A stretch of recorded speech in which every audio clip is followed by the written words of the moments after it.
잠언 제11장 잠언 제11장 1절부터 3절까지 말씀입니다. 제가 봉독해 드리겠습니다. 속이는 저울은 여호와께서 미워하시나 공평한 추는 그가 기뻐하시느니라. 교만이 오면 욕도 오거니와 겸손한 자에게는 지혜가 있느니라. 정직한 자의 성실은 자기를 인도하거니와 사악한 자의 패역은 자기를 망하게 하느니라. 아멘. 아멘. 오늘 31절까지 되어 있는 이 잠언 제11장 말씀을 묵상할 때 참으로 어려운 것이 그저 한 장 전체를 다 같이 읽고 같이 묵상하면 좋겠다 하는 그러한 아쉬움입니다. 어느 곳 하나 우리가 요절로 삼고 오늘 기억합시다. 한 곳을 딱 정하기가 어려워요. 모든 말씀이 다 이 동일하게 오늘 우리의 삶을 인도하시는 그런 나침판과 같은 말씀이었습니다. 그렇지만은 이 새벽 예배라고 하는 이 제한된 시간이 있기 때문에 어쩔 수 없이 1절부터 3절까지만 보았습니다만은 아무쪼록 시간을 내셔서 매일 이 한 장의 말씀을 우리가 묵상할 때에 오늘 잠언 11장 같은 말씀은 우리 가족 가운데 가족이 함께 돌아가면서라도 읽으면은 너무 귀한 교훈이 될 거라는 그러한 아쉬움의 마음으로 시작합니다. 아무쪼록 오늘 말씀 가운데 우리 하나님께서 주시는 은혜로 이 하루를 하나님께서 기뻐하시는 귀한 성도의 삶으로 살아가시기를 주님의 이름으로 축원합니다. 오늘도 하루가 시작이 됩니다. 반가운 뉴스가 있죠? 네, 우리 동일한 마음으로 반가웠을 겁니다. 또 한 단계가 내려가서 조금 완화가 되었어요. 어제 우리 성도들과도 이렇게 나누었지만은 참 잘하셨습니다. 수고하셨고 이대로 조금 더 우리가 지켜나가면 마음껏 우리가 모일 수 있는 그러한 시간도 곧 오리라고 봅니다. 이제는 예배 공간에 3분의 1인가요? 3분의 1 정도는 우리가 모일 수 있다고 합니다. 우리 예배당에 다 가득 차면은 그저 한 120명 앉지 않을까 싶은데요. 그러면 40명 정도까지는 우리가 모여서 예배드릴 수가 있어요. 이제는 마음껏 올라와서 예배드릴 수 있다는 이 소망이 너무나 기쁩니다. 오늘 그것을 위해서 우리 삶의 현장에서 또 수고하고 애쓰기를 바랍니다. 하나님께서 오늘 하루를 허락하셨습니다. 오늘 어떤 꿈을 가지고 계십니까? 오늘 무엇을 하기를 원합니까? 혹은 오늘 해야 될 일을 혹시 리스트를 정하셨나요? 오늘은 꼭 뭘 해야 돼? 오늘은 반드시 해야 돼. 오늘은 이것을 꼭 하고 싶어. 이러한 목적과 혹은 소망을 가지고 계십니까? 저는 성도님들이 가지고 계시는 그러한 목적과 소망의 제일 앞자리에 이 말씀을 좀 드리고 싶어요. 아무쪼록 오늘 하루 최고의 목적, 최고의 소망은 하나님의 기쁨이 되는 삶을 살겠다. 이렇게 한번 다짐하고 시작을 해보세요. 무엇을 하든지 어디를 가든지 누구를 만나든지 그 삶의 현장에서 하나님께서 보실 때에 기뻐하는 사람으로 살고 싶다. 이러한 다짐을 가지고 이 아침에 기도하고 힘을 얻기를 바랍니다. 우리는 하나님의 기쁨이 될 만한 그러한 조건도 많지 않아요. 우리는 여전히 연약합니다. 그래서 기도합니다. 기도하실 때에 하나님께서 그래 나의 기쁨이 되기 위해서 살아보겠다고 그래 내가 한번 힘을 더해 주겠다. 능력을 더해 주는 귀한 응답받는 시간이 될 줄로 믿습니다.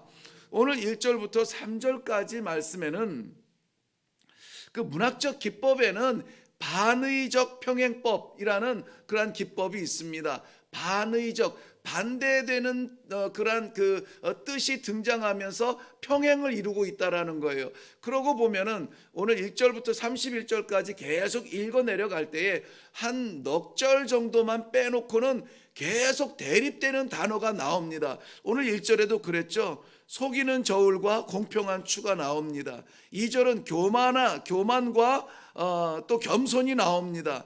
3절은 정직한 자의 성실과 사악한 자의 패역이 나옵니다.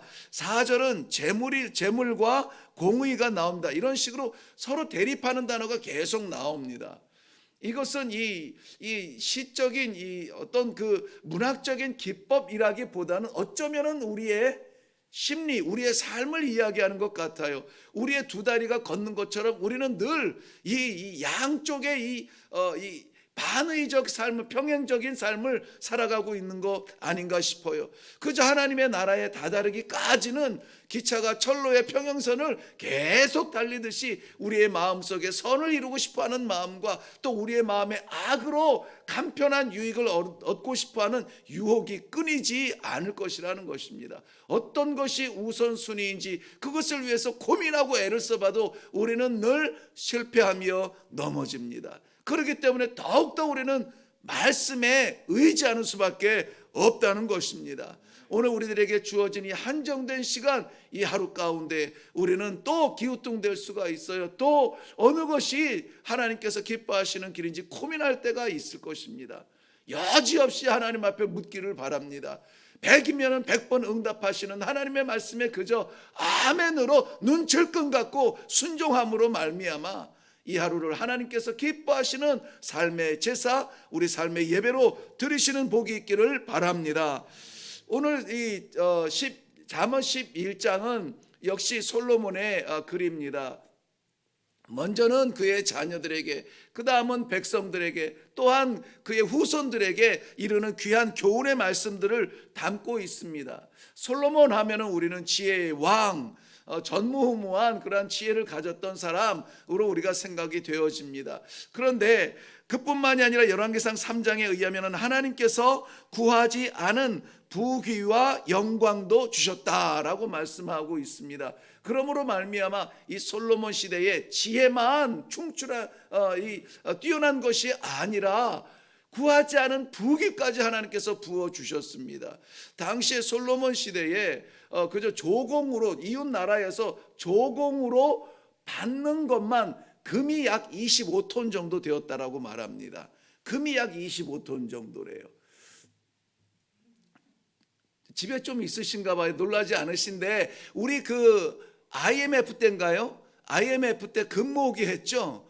금모으기 할 때 우리 전 국민이, 그때 인구가 몇 명인지 정확하게 저는 잘 모르겠습니다만은 그때 이미 저는 선교사로 나갔을 때라서 뒤를 돌아다 보지 않았습니다. 그래도 한 5천만 좀 안 됐나요? 뭐 그 정도 됐다고 치더라도 우리 전 국민이 모은 금이 약 227톤 정도 됐다고 합니다. 그의 10분의 1이지만 지금 이 25톤의 조공을 받은 것은 약 3,000년 전 일이에요. 3,000년 전. 300년 전도 아니고 3,000년 전에 주변에서 조공으로 오는 금만 해도 25톤 정도가 됐다고 합니다. 아침부터 너무 이 무력을 자극했나요? 그러니 그 당시에는 은을 무엇처럼 여겼다? 돌처럼 여겼다고 말합니다. 은을 돌처럼 여겼대요. 그러니 이 재물만 있을 뿐만이 아니라 백성들도 바닷가에 모래처럼 번성했다라고 말합니다. 많은 것이 풍요로운 그야말로 전성기를 보냈죠. 전성기를 보냈습니다. 그렇다면 보세요. 이만한 금과 은을 누리면서 이만한 부요를 가졌으면 만족했을까요? 만족했으면은 욕심이라는 단어가 생기지 않았겠죠. 이 땅에 생기지 않았겠죠. 솔로몬이 왜 오늘 지혜서에서 이 지혜의 글 잠언에서 11장에 아들을 향하여서 권면하는 말 가운데 제일 처음 말하는 것이 뭐냐? 속이는 저울을 말합니다. 속이는 저울을. 당시에 돈이 많고 부유하니까는 이 상업이 일반화가 되었는데요. 상업이 이루어지는 일반적인 현장에 속이는 저울이 만연했다라고 말합니다. 이건 역사학자들의 이야기예요. 고고학자들의 이야기입니다. 속이는 저울이 만연했다는 것입니다. 왜 그럴까? 그렇게 많은 풍요로운 최고의 전성기를, 부의 전성기, 지혜의 전성기, 국력의 전성기를 누리면서 왜 그렇게 속이는 저울로 더 벌려고 했을까? 더 벌려고 했을까? 뭐 때문일까요? 욕심 때문이죠. 욕심. 속이는 저울로 조금 더 많은 부여를 누릴 수는 있습니다. 그런데 그 욕심은 무엇입니까? 욕심은 사망을 인도하는 문이라고 했습니다. 욕심은 우리를 결국은 사망으로 인도하는 문이에요. 조금 더 거두려고 하는 욕심이 우리의 영혼을 사망으로 인도하는 줄 모르고 조금 더 하면서 이 마음의 유혹을 이기지 못하고 깨트리지 못한다는 겁니다. 3000년 전에 어리석은 사람들의 말입니까? 그야말로 경제적 모르겠습니다만은 지금 많이 힘들다라고 말합니다만은 저는 정말 그렇게 힘든가? 왜냐하면은 제가 저는 남자기 때문에 판단하는 게 그렇게 복잡하지가 않아요. 길거리에 자동차를 많이 보거든요. 자동차가 굉장히 좋아졌어요.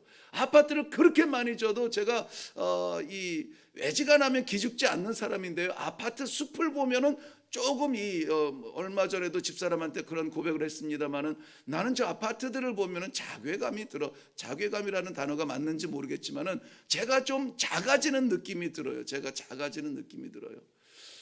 누구보다 지지 않으면 누구보다 부끄럽지 않은 땀을 흘리며 인생의 전성기 40대 50대를 보냈는데 저 수많은 저 창문 중에 내 창문이 없단 말이지. 이런 걸 보면은 남자로서 남편으로서 조금 좀 부끄러워질 때가 있어요. 우리나라의 아파트를 한번 보세요. 가격이나 좀 적습니까? 그 많은 아파트마다 뭐가 있어요? 주인이 있잖아요. 다 주인이 있습니다. 그 길거리에 많이 다니는 그 멋진 자동차들마다 주인이 있단 말이죠. 주인이 있습니다. 물론 우리 기대보다 떨어지는 것이 있고 또 어려운 지금 이 코로나라고 하는 특수한 상황 속에서 힘들어하는 그러한 지체들도 있습니다만 보편적으로는 그래도 이전보다는 나은 사람들이 계속 되어지고 있지 않아요? 그런데 우리는 어떻게 살아가고 있습니까? 불평이 여전히 있습니다. 염려가 있습니다. 조금 더 잡고 싶어하는 그런 욕심이 우리 안에서 자꾸 스물스물 올라와요. 욕심이 죄입니까? 성경에서는 그것이 욕심이 잉태한즉 죄를 낳고 죄가 장성한즉 사망을 낳느니라 그랬습니다. 그렇기 때문에 성경에서는 이 욕심을 억누르고 겸손으로 하나님 앞에 나아가라고 말합니다. 욕심은 자기 자신을 키워요. 그런데 겸손은 하나님을 올려놓습니다. 욕심은 나를 채우기 위한 것입니다. 반편이에요. 그런데 겸손은 하나님의 마음을 채워요. 그렇기 때문에 오늘 우리 이 아침에 어쨌든지 스물스물 올라오는 우리의 욕심 찌꺼기라도 있으면 하나님 나는 자꾸 이거 놓고 싶지 않아요. 하나님 이것 좀 잡아주세요 라고 이야기하시고 하나님 그저 하나님 앞에 어린아이처럼 텅 빈 마음으로 어떻게 하면 좋아요 해하며 하나님 앞에 나아갈 수 있는 겸손을 허락해 주세요. 이것이 우리의 기도의 제목이 되기를 바랍니다. 그렇기 때문에 욕심을 잡는 자들과 그러한 겸손을 잡는 자들을 그 미련한 자와 지혜로운 자로 우리가 이 잠언서에서는 나누고 있습니다. 반의적으로 나누고 있어요. 반대편에 있다라고 하는 것입니다. 근데 좀 재밌는 사실은요. 점점 이 잠언이 진행이 되면서 오늘 11장에서는 지혜로운 자와 미련한 자가 의인과 악인이라는 단어로 바뀌어가고 있는 것을 볼 수가 있어요. 그러니까 지혜롭고 미련한 것이 삶의 어떤 영특함이나 삶의 미련한 것으로 치부되는 것이 아니라 이것이 하나님 앞에 의롭게 살아갈 수 있는 방법을 보는 영안이 열린다는 겁니다. 여기에 미련하면은 하나님의 영광을 올려드릴 수 없는 그런 이 영안이 닫혀 있는 악인으로 추락할 수 있는 위험성이 있다는 겁니다. 그러니 이런 욕심과 이런 겸손의 차이는 우리를 지혜롭게 하고 우리를 미련하게 하고 이 지혜와 미련은 우리를 의인과 악인의 반열에 우리를 떨어뜨려 놓을 수 있다는 것입니다. 우리 기도의 제목이 분명해질 수 있기를 바랍니다.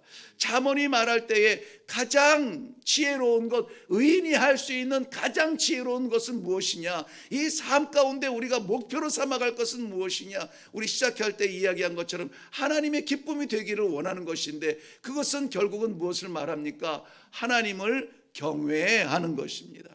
여호와를 경외하는 것입니다. 여호와를 경외하는 것이 지식의 근본이라 지혜의 근본이라 말씀하고 있습니다. 이 세상에 살아가는 방편에 가장 먼저 열어야 될 문이 무엇이냐? 여호와를 경외하는 겁니다. 여호와를 경외하기 위해서는 어떻게 합니까? 우리가 낮아져야 되죠. 낮아진다는 말은 겸손하다는 말입니다. 겸손하다는 말은 나를 비운다는 말입니다. 욕심의 정반대에 있는 것입니다. 비운 사람을 의인이라 말을 하고 있어요. 이것은 세상의 질서로는 이해할 수가 없습니다. 세상에서는 바보라고 말할 수 있습니다. 근데 하나님 앞에서는 우리의 것을 비울 때 하나님의 것으로 반드시 채워주신다 약속해 주시는 것입니다. 하나님을 경외하는 성도라 나는 하나님을 경외합니다라고 고백하면서 하나님 없는 사람처럼 판단하고 결단하고 살아가는 사람들이 없지 않아 있습니다. 없지 않아 있어요. 우리의 삶의 순간마다 조각마다 이것을 긴장하면서 지키지 않으면은 우리도 어느 순간에 나는 하나님을 경외하는 목사요 그러면서 하나님이 없는 사람처럼 결심할 때가 많아요. 그렇게 판단할 때가 많습니다. 불쑥불쑥 올라오는 것들을 억제하지 못하고 자제하지 못하고 내가 왕처럼 판단할 때가 많아요. 눈에 보이니까 그렇게 판단할 수밖에 없습니다. 그러므로 우리가 정말 하나님을 경외하는 사람은 눈이 아무리 밝은 시각을 가졌더라도 그 시각은 가리고 영안을 열 수 있는 그러한 거룩한 자의 자리까지 올라갈 수 있어야 돼요. 이 아침에 우리는 철저하게 우리 자신을 내려놓을 수 있기를 바랍니다. 1절 말씀에 말하는 저울은 간단하게 말하면 소득을 말해요. 실질적인 소득을 말합니다. 이 잠언에서 말하는 여호와를 경외한다라는 이 경외라는 단어 자체가 어떤 관념적인 지식을 말하지 않습니다. 실천적인 지식을 말해요. 얼마나 많이 아는가, 하나님에 대해서, 성경에 대해서, 율법에 대해서, 교회법에 대해서 얼마나 많이 아는가가 판단되지 않아요. 그렇다면은 오늘 이제 저희 노회가 모이게 되는데 노회에서 이 앞장서서 말하는 분들이 훨씬 더 우리보다 더 거룩하죠. 총회에서 이 한국 교회를 좌지우지하는 사람들이 훨씬 더 거룩하죠. 하나님의 판단은 그렇지 않아요. 하나님의 판단은 얼마나 우리가 유명하느냐, 얼마나 우리가 크냐가 아니라 정말 하나님께서 말씀하시는 작은 세미한 음성 하나, 그 음성 하나에 순종하는 그러한 지혜로운 하나님의 백성, 성도가 아닐까 저는 그렇게 확실히 믿습니다. 오늘 1절에서 말하는 저울은 뭐라고요? 소득이라고요. 소득. 이 소득은 어떤 공상이나 상상 속의 소득이 아니라 정말 내 손에 쥐어지는 그 소득을 말해요. 여호와를 경외하는 사람이 공평한 저울을 가지고 재면은 조금 손해볼 수 있습니다. 여호와를 무시하는 사람이 속이는 저울 가지고 재면은 조금 더 얻을 수는 있습니다. 그런데 그 결과는 너무나 큰 차이가 나요. 여호와의 하나님의 기쁨이 될 것이냐, 하나님의 진노를 받을 것이냐 하는 것입니다. 이거는 흑암과도 같은 분명한 진리죠. 분명한 진리입니다. 적은 소득으로 하나님을 기쁘시게 하는 것이 많은 소득으로 하나님의 진노를 사는 것보다 낫다. 이것이 우리의 신앙의 고백이 되시기를 바랍니다. 이게 오늘 살아갈 수 있는 지혜라는 것입니다. 여호와 앞에서 살아가는, 여호와 하나님을 경외하는 의인들의 길은 아무쪼록 반드시 내가 채우는 복이 아니라 하나님께서 채우시는 복으로 기뻐하며 찬송할 수 있는 신앙의 길을 걷는 사람들입니다. 여호와 없이 걷는 길은 조금 편리할 것 같아요. 그렇지만 멸망의 길이라고 분명히 말하고 있습니다. 여호와와 함께 가는 길은 많은 책임이 따릅니다. 많은 짐이 짊어지는 것 같아요. 그러나 그 길은 하나님께서 영접하시는 길이라는 것입니다. 저는 사랑하는 성도 여러분, 이 아침에 올라와서 기도하는 모든 성도들이 저와 함께 조금 불편할지라도 여호와께서 기뻐하시는 이 의의 저울을 들고 나아갈 수 있기를 주님의 이름으로 축원합니다. 기도로 자신을 내려놓고 하나님의 뜻을 구하는 모든 성도들의 이 하루, 하나님께서 기뻐하시는 공평의 저울, 정직의 저울을 손에 들고 나아가시는 복된 이 아침의 기도의 시간이 되기를 주님의 이름으로 축원합니다. 기도하겠습니다. 살아계신 아버지, 이 세상의 많은 풍요로 말미암아 그것을 누리느라 주신 하나님을 잊어버리는 위험이 사방에 지천에 널려 있습니다. 이 아침에 주의 기도의 종들을 불러주시어서 하나님께서 기뻐하시는 삶을 살기 위하여 공평의 정의의 하나님께서 기뻐하시는 저울을 손에 들고 나아가라 말씀하여 주시니 감사합니다. 더 채우기 위해서가 아니라 하나님 말씀을 더 지키기 위하여서 기도하며 결단하는 이 아침이 되게 하여 주시옵소서. 모든 삶의 기준이 우리 하나님의 영광과 그 기쁨이 되기 위한 성도들의 몸부림이 되도록 이 아침에 힘을 더하여 주시옵소서. 감사드렸고 예수님 이름으로 기도하옵나이다. 아멘. 아멘. 하나님께서 주신 것이 무엇인지 얼만큼인지 저는 모릅니다. 얼만큼 건강한지, 얼마나 감춰져 있는 질병으로 아파하는지, 얼마나 많이 벌었는지, 얼마나 많은 빚에 허덕이고 있는지 저는 알지 못해요.